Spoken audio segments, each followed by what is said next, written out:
Hey guys, I'm Justin with Legato Financial Group. Our firm is passionate about helping educate consumers, which is why we're powering the Gaining Interest podcast. The podcast of quick conversations with industry experts on topics that you want to know about, from sports to dining to healthcare and automotive, and really everything in between.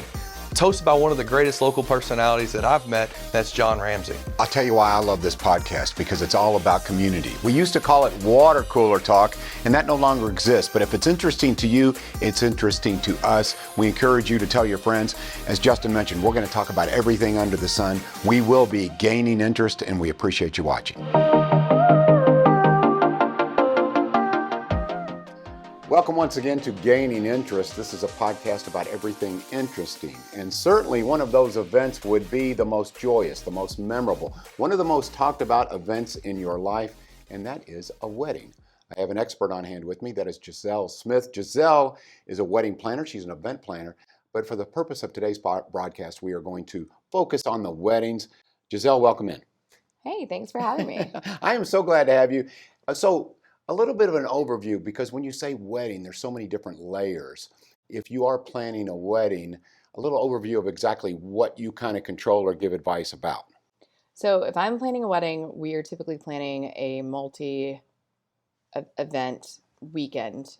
Usually it's going to involve a welcome dinner, some sort of experience, and then sometimes that is the rehearsal dinner, and sometimes it's not. Sometimes it's a day prior. Sometimes it's the rehearsal dinner and then some sort of after party and then the actual wedding. And then a lot of times there's going to be a brunch or something to, say farewell.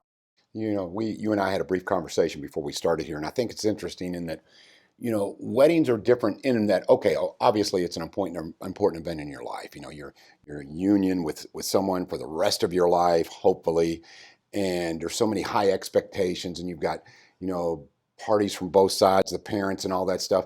The pressure that is involved, I would think for your job, it takes a special kind of person to say, okay, I can handle that, and I'm going to relieve you of some of that pressure. Talk a little bit about that. It's definitely a special kind of person, and I think you have to bring a calming presence to whatever it is you're doing. A lot of what I do has to do with design, and a lot of what clients are concerned with is an overall experience for their event. They want guests to show up and not only see everything be beautiful, but also have a good time. They want this to be memorable. They want it to be something that they're going to remember for the rest of their lives, but also their guests are going to remember, like, hey, remember we went to that amazing wedding and they had XYZ and we really loved it. And that's just something that you carry with you. And so as far as what we're going to offer, it's an overall experience from the very beginning. You want the client to have fun too. So. Well, that's a big responsibility, because, as I said, that added pressure. With that being said, let's talk a little bit about the evolvement of weddings, because these are not your grandfather's weddings. It seems to me that traditions have changed and they're more elaborate than ever. Is that fair to say? Can you still have a simple wedding? And maybe talk to me a little bit about the trends that you're seeing now. So you can definitely still have a simple wedding. You can have anything you want. Oh, here we go. I like that answer. I think looking back at grandparents' weddings, when my grandparents got married, their wedding was very, very simple. Both sets of grandparents, very simple weddings. They went to the church. They had, the church ceremony, and then everybody got ready. They didn't see each other the day, the night before the wedding. And then once they got married, they had a reception. There was some sort of meal and cake, and it was over relatively early, and everybody went home and they were married. But now weddings are so different now. Really, it's a weekend-long endeavor, and there are so many different moving parts, things that they wouldn't have had at a wedding 50 years ago. Just from bands to gifts to different types of entertainment, different musicians throughout the event. The decor now is, it just doesn't. There's no way to compare the two things that we see. What we're seeing now is just not what you saw before. Before we talk more about these ingredients, I'm curious, because I am watching these young folks get married, because I have children who are in that magical window there. And to me, it seems to be, let's talk about some of the pre-wedding events. So talk to me a little bit about showers and, this for the groom and this for the bride and all this. It seems to me there's 5 or 6 events sometimes for one wedding. Am I just being the old man, or is this true? No, that's true. Okay, so Talk to me about that. What's up with that? Is it just something because of social media that everybody's trying to trump the other person, No, or where did this come from? When did it start? I don't think it's anything like that at all. I actually Okay. think people like to have fun. And so they're just looking for a good Okay. excuse to have a party. And I mean, you get engaged, and your first thing that you can do right up is engagement party. Let's invite everybody over. She gets to wear a pretty white dress and show everybody this ring, and it's going to be a good time. It's literally a party, and it's to celebrate this engagement with your friends. The weddings that we plan, we want our clients to experience the engagement itself, not necessarily just be like, of course they're focused on the wedding. We're focused Sure. on the wedding. Everyone's focused on the wedding. But we want them to experience that time before they get married and to have these special moments together. Showers, don't do a whole lot of showers, but occasionally I will. Showers are bigger and bigger now. I mean, a lot of times they're essentially a small wedding, or like a brunch wedding is the shower itself. And then bachelorette parties and bachelor parties, week-long events overseas. Oh. It's happening constantly, and that may be the travel element, may be a social media thing. I think Pinterest came out in 2011 or 2012, and then Instagram was right around there, maybe 2013. And so the more opportunities that people have to see these events that are overseas, they're exposed to things that they wouldn't have seen otherwise. You pick up a travel magazine, you're not necessarily seeing overseas events that go on for days that are a bachelorette party or a bridal shower. But if you look on social media, you're going to come across some. One of my favorite events that I went to last year was a bachelorette party that was a week long in Costa Rica. And I mean, every day there was an itinerary, themed outfits. And I was in this wedding, which is a rare occurrence for Wow, me. that's double the pressure. Yeah, but I mean, as a bridesmaid, we definitely had to help plan things. Sure. But the bride herself is an event planner in Texas, so Okay. yeah. Gotcha. But I mean, bachelor parties are the same though. Like when I got married, it's been some years now, but even then, my husband, they went on a week-long fishing trip with his friends, and they, had a cabin and fishing and rafting and all these different events scheduled. They did not do matching outfits. So they didn't have matching outfits on the different days of the week. There were no themes, and they didn't have a photographer. Yeah. And there's some of that I But- admire. I don't seem to be, I don't want to diminish what they're trying to do. I do think an experience is a good thing. And you're right. They want to have a good time. You Yeah. made that point. And that is really the essential ingredient is let's have a good time. So if someone is planning a wedding, if we get back to the wedding and the big day, at what point should they engage you? Is it 6 months before? Is it a year before? When do they call a wedding planner, an expert like you, Giselle? When do they call you? You want to call a wedding planner the second you get engaged. Certain vendors are not going to work with you if you don't have a planner on board at all. Like, they work strictly with planners. So if you're looking for a luxury event vendor in any realm, they're going to want to talk to your planner. You can reach out. That's great. And they're going to say, who's your planner? That's who they're going to communicate with, because it just makes sense. The planner's going to know like the logistics, time, venue, everything that goes into making this experience smooth. You can talk to a bride and she might know those things, but she might not. There are a lot of vendors that do. Of course, there are like vendors of every level, and they work directly with the client. That's not what I see as much, but you can reach out to vendors.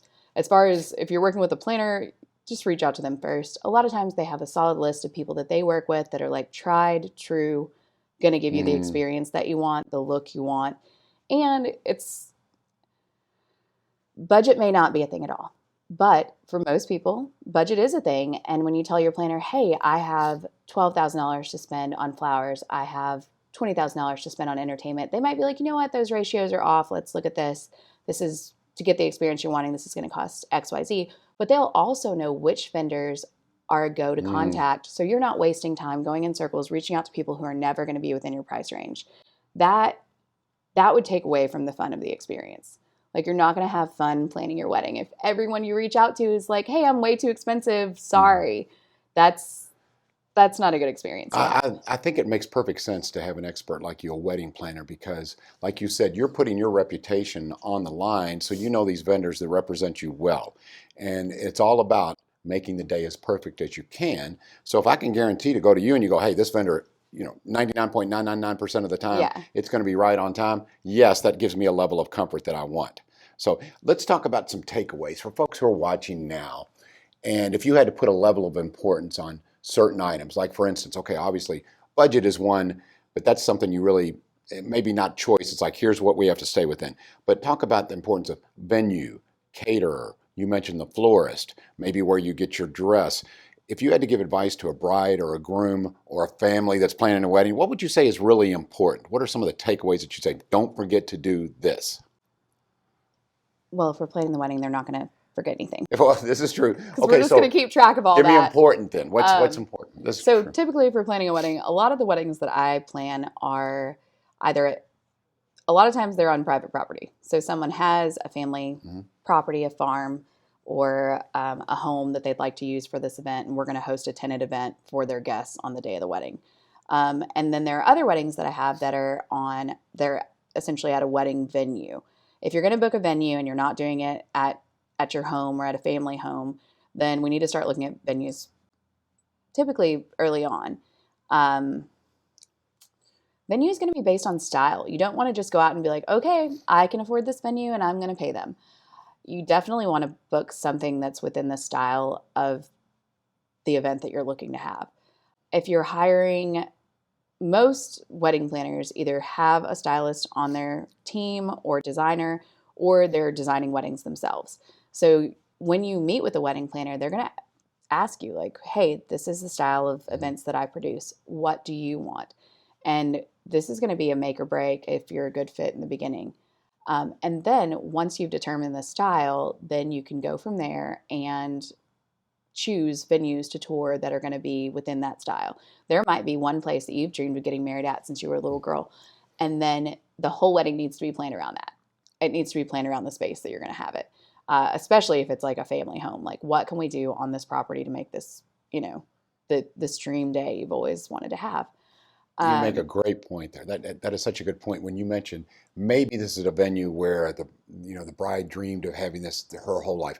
The wedding should reflect. Is it more so? And maybe I'm being stereotypical or maybe a bit chauvinistic, and I'm not trying to be. But I would think that it is about. Isn't it kind of what the bride? Isn't it her vision, or is it now becoming more the groom's more involved? We have a lot of very involved grooms, and we have Good. a lot of very involved parents. The groom's mother, the bride's mother, very, very involved mothers. I think just the type of events that I'm planning, I work a lot with mothers. And then the bride and the groom, I will say if people are getting married, they tend to find people that have a similar style and similar interests. Hopefully. I'm sure they're... That may be a red flag if it's not. I personally have been blessed to work with clients to where their style just pairs well together. So what she likes, he likes, and what he likes, she's on board for. She's like, this is going to be fun. You hear horror stories of people like shooting down everything the groom ever asked for, and that's just not okay. Okay. Okay. That makes sense. Yeah. It's got to at least be a conversation. And is it okay for me to say though, I am going to probably defer to the bride if I'm a groom and go, okay, is this what you envision? Is this what you want? Is that fair? I don't know. A lot of time, maybe, but it just depends how interested they are in this party, because it's a party for them too. It's an event for everyone. Okay, that makes sense. Okay, let's talk about themes. What themes have you seen? And from the bizarre or the more commonplace? For instance, I have noticed there seems to be a trend, and it's been going on for a while now, and it seems to have legs. I don't think it's going to quit anytime soon. These barn weddings, in a barn, they want that rustic look. With the popularity of shows like Yellowstone, I don't see that going anywhere. So what are you seeing? I mentioned the barn wedding. What other themes have you seen that might be interesting to us? So I don't really have a lot of barn weddings, but I do have a lot of horse farm weddings.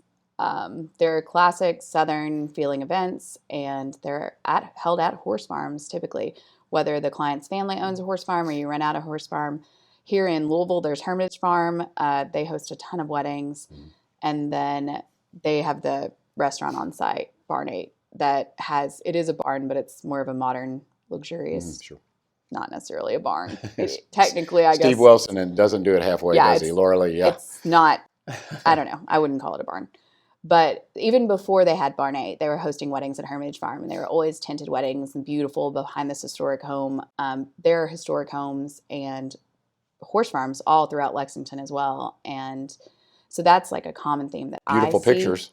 It is. I mean, it's nice. So we had one, it was last year, and it was at the bride's parents' house, which happens to be a horse farm.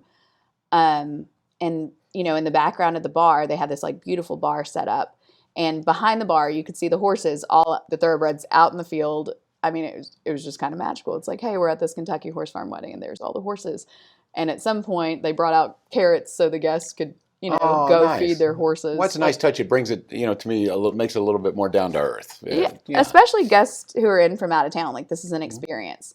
I do see probably a decent amount of destination weddings that are people who are getting married in Kentucky. A lot of times they went to college at UK or U of L, and they have moved somewhere else, or they were originally from somewhere else and just attended school here. And they were like, this is where I want to get married and bring my friends and family to experience. And then there are other people who are horse industry. Same situation. They're coming from somewhere else. They're getting married here. This is kind of a destination. If you're in the horse world or you just have an interest, bourbon as well. Yes. Brings people. So you don't see as many bourbon themed weddings, but a Kentucky wedding typically always has. Yeah, I think Kentucky heritage is it's a really good thing when it comes to weddings, because there is something to be said for, you know, to me, bourbon, whatever, horses, as you mentioned, things that to resonate with you as a child, and you want your out of town guests to have an experience that makes perfect sense. Okay, I'm going to move on to something a little bit different, a lot of bit different, but something equally as important: the caterer. So these tastings, and do you advise they come to you and you go to your group of caterers that you trust? Yeah. Back in the day, it was like, okay, have a fish, have steak, have this, and it was so basic. But now it seems to get very complicated, exotic even. Talk to me a little bit about the caterers. So caterers make or break. I mean, either the event is going to have good food or it's not, and everyone will remember if the food is bad. So yeah, I have a list of caterers that I like to work with, and then typically don't deviate if occasionally I'll be pleasantly surprised. Someone's like, hey, our family knows this person. We really want to work with these people. And it goes really, really well. But usually they have to come highly recommended. And typically I've worked with the family multiple times if I'm going to work with someone that's outside of our norm. Because again, your name's on the line as well. Yeah. Yes. And so catering affects everything. So from the moment guests arrive, if catering is handling catering and alcohol, and that's not always the case, but a lot of times it is, you want guests to show up and you want a drink in their hand right out the gate. Whether it's, maybe you're not serving alcohol before the ceremony, but a lot of people do. So if it's a glass of champagne, great, take that with you, go sit down, have a seat and wait for this to start. Or even if it's just waters, you know, like, hey, be sure that we have like a nice infused water or something to pass out to guests, and we want that maybe passed, or maybe we want like a display of some sort that's set up so that people really feel that like welcome experience. And that's going to be the caterer. And then immediately following the ceremony, there are going to be hors d'oeuvres. Are there going to be stations? Is there going to be someone shucking oysters as people walk over? Are there going to be past hors d'oeuvres? Are they going to be like little tiny hot browns? Because why not? It's Kentucky. So many things that can be factored in. I love caterers, especially that work with local ingredients, and they're going to have like Kentucky Proud hams or something like that work like as part of the experience. And then dinner. Is the food coming out on time? How long are we waiting for this meal from the time guests take their seats to the time the food hits the table? It's the same. That's if critical. You're sitting at a restaurant, you don't want to be waiting a long time, and it's the same thing for a wedding. It's going to affect the experience overall. Desserts. So the meal, of course, like we used to see, they're traditional, like you might have some appetizers or hors d'oeuvres, and then you have the actual meal, and it's just one thing. And then after that, the dessert is the cake. That's not so common anymore. Dessert bars, and they're doing all these crazy cupcakes. Well, meals are typically coursed, so there's more than one course that's coming out to the meal, and it could be something simple like a salad, a first course and a second course, or it could be an elaborate course meal that has different drinks that come out paired to each of the courses. And then desserts, there's typically nicer dessert stations, some interactive desserts. We see other interactive stations as well. Like you'll see live painters at weddings sometimes, or cigar rollers. That's like a very fun Kentucky thing. Yes. It's a tobacco state, so you can have a cigar roller on site. I think earlier when we were chatting, there's a bugler like Steve Buttleman that will come out to your wedding and announce the dinner, and he'll play the trumpet to announce the. Yeah, that guy. Yes, Yeah, yeah, yes, it's so much fun, and it just adds to the overall experience, yeah. especially for those guests that are coming in from out of state. I was on a budget, so I had a guy with a kazoo that did that, and it just didn't go over that well. You talked about the importance of food, and I agree, but there's also something to be said for being unique. You mentioned a few things there that I want you to, if you would, if someone wants to give their guests a unique experience, you mentioned the cigar roller. Love that idea. I'd never heard of that, and I like it a lot. What other ideas? Like at my son's wedding, we had a little bourbon bar that, and out-of-town guests were not familiar with bourbon. So we had a selection, and the bartender was well educated. He'd go, okay, this is this, and it worked out really well. Of course, there was the standard, regular bar, Yeah. generic bar, but then there was this little bourbon bar. With that being said, what are you seeing? Cigar Oh. rollers. You mentioned the desserts, the uniqueness there. What other things are you seeing that you go, okay, this is a nice add-on if you want to be either uniquely Kentucky or just unique? So I have like three things. I'm just Okay. gonna hold my fingers here so I can go Like off it. of them. So rehearsal or welcome dinners. One of my favorite events that we've had in the past few years had a rehearsal dinner, but it was a welcome dinner for guests from out of town as well. So both groups were invited, the people who are part of the wedding and also the people who were coming in from out of town. And it was at the Fraser History Museum, which is here. So they have a year-round bourbon exhibit that is on all these like historic bourbons. And guests were invited to attend, and they were able to walk through them. So we were obviously rented out the museum. They were able to walk through the museum and tour these different exhibits, and it's all Kentucky themed. So that's obviously fun. And then I think my company is known for different cool escort displays. So when you walk up to an event and you need to find your seat, there are events that have open seating. I don't usually have those, but they exist. Most of our events, though, when you walk up, there is someone handing you food and drinks and something fun, but also you're going to walk up to some sort of display. And this display is going to tell you how to get to your seat. And it's going to have a name and then table number. And they're usually alphabetized by last name. So this particular event at the Fraser, their little escort card was actually a Glencairn glass, which is essentially like a little shaped bourbon glass that's specifically Nice. for tasting bourbon. And then they were able to take their glass over to another station to taste some different bourbons. Wow. So Before the event started. And then they took it throughout the museum to tour, you could I drink like their that. I like bourbon. that a lot, Giselle, because then you're not only directing them to the table, you're giving them a bourbon experience at the same time. That a nice. Okay, Yes. note to self: remember that one. I still have a son who's not been married, so I'm going to remember that one. Okay, So go ahead. And that, that was number 2, wasn't it? well, actually that was kind of 1 and 2 together. Okay. So when you factor back like the bourbon experience for sure, and then if you can give them a tour experience, so not to go back to like the same thing over and over, but Hermitage, they do offer tours for guests. You can set up a tour for your guests in between the ceremony and reception to where they can tour the horse farm and see the horses. And that's always a fun thing. But escort cards was part of that. So the display could be anything. We recently had a non-wedding event, and we were shooting for a certain goal on this fundraiser, and it was a Western themed event, and the escort cards were little guns, like toy guns, not real guns. Sure. But not trying to offend anyone.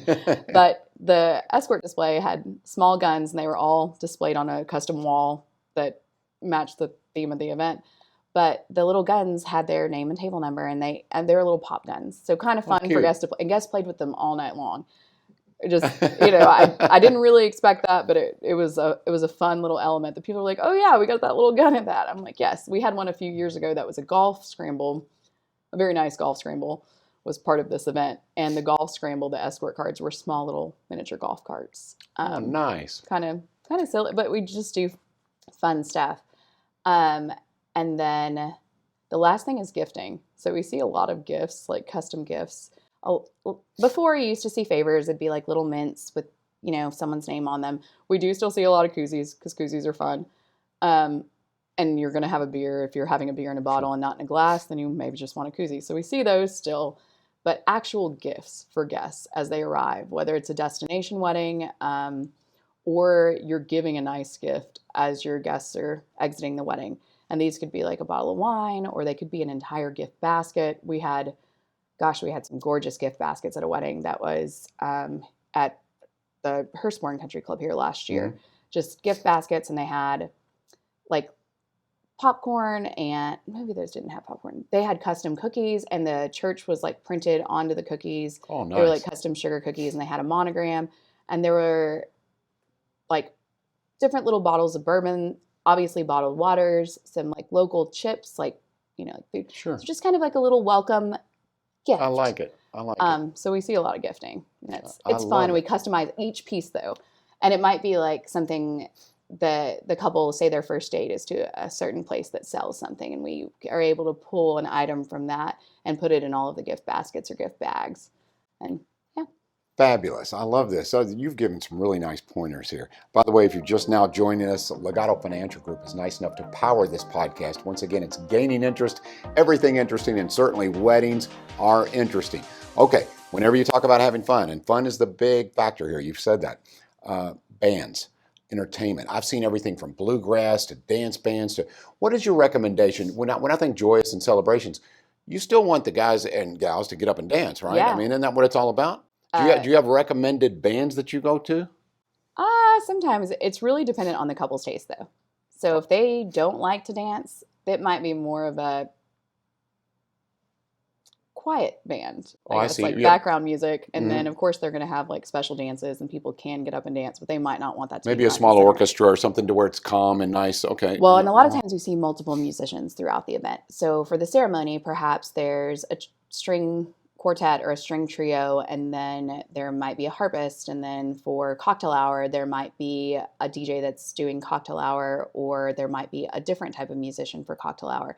And then for dinner music, if there is a DJ, they would play dinner music. And then after that, there's typically a full band that's dance music or country music or really anything that whatever fits the couple. So it's dependent on that. But It's pretty obvious here. You've got a lot of knowledge, Giselle Smith. You're right. So, just for fun, and this is no reflection on you, and Okay. let's assume that none of this happened at any wedding that you were ever directing. Okay. So, okay. give me some worst case scenarios, things that you have seen. Let's just have some fun with this.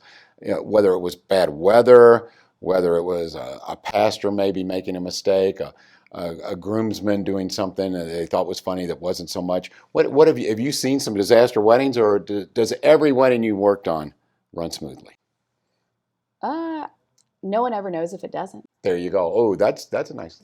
Yeah, that's important. But I mean, every wedding But you can disguise it. things occur, Yes, but things do. no one really knows. Weather's important though, isn't it? Especially think- if it's an outdoor venue, right? So outdoor weddings, you typically have to call, and I don't ever have outdoor receptions unless there's a tent. It's just not safe. It's not a good idea. If they're on low ground, you have to pay for tent flooring. It's a major expense, usually substantially more than any venue would ever be. If it depends on where it's at, for sure. Like some places they're elevated, the grass, like if it hypothetically were to rain, it's going to be fine, but sometimes it's not. So that needs to be factored in. Ceremonies, it's always important that the client understand that if it's pouring down rain, we're going to move your guests under this tent for the ceremony, and we'll handle shifting everything, but it's just not going to be the exact same as it would have been otherwise. We do still see church weddings. The weather's not going to negatively affect them. Love a good church wedding because it's safe. They're always beautiful and it's safe. But I have mostly outdoor weddings. I mean, Interesting. Yeah, I think there's a lot to be said for the pictures and especially if you have a theme wedding that is Kentucky. You want people to be able to see something. So I can understand that.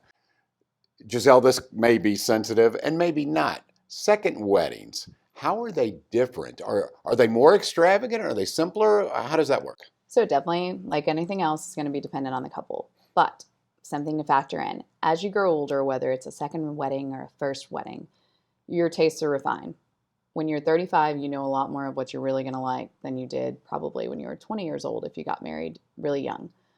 Or if you've never been married and you're 35, you now know what you like in life, like the things that matter to you, what you like to do, what type of experiences, whether that be a trip or a meal or the entertainment that you like. You've zeroed in on what you like more than you would have when you were a kid, essentially.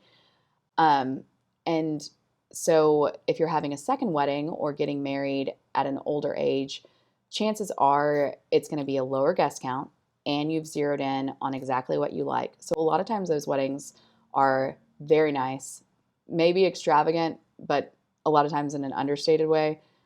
Just you have nicer things and you can afford nicer things. A lot of times we do work with families and the parents are paying for the wedding.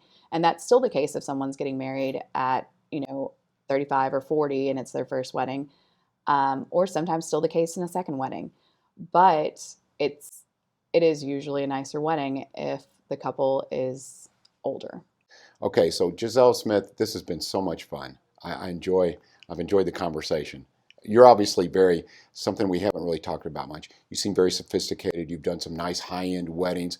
How important is budget? Can you really have on a lower end budget a beautiful wedding? Can that still be accomplished? You can definitely have a beautiful wedding on any budget, but budget is pretty much based on guest count. If you invite a ton of people, then you're going to be dividing your overall budget by the number of guests. So if you're having 10 people and you have $10,000, you can spend $1,000 on each guest's experience.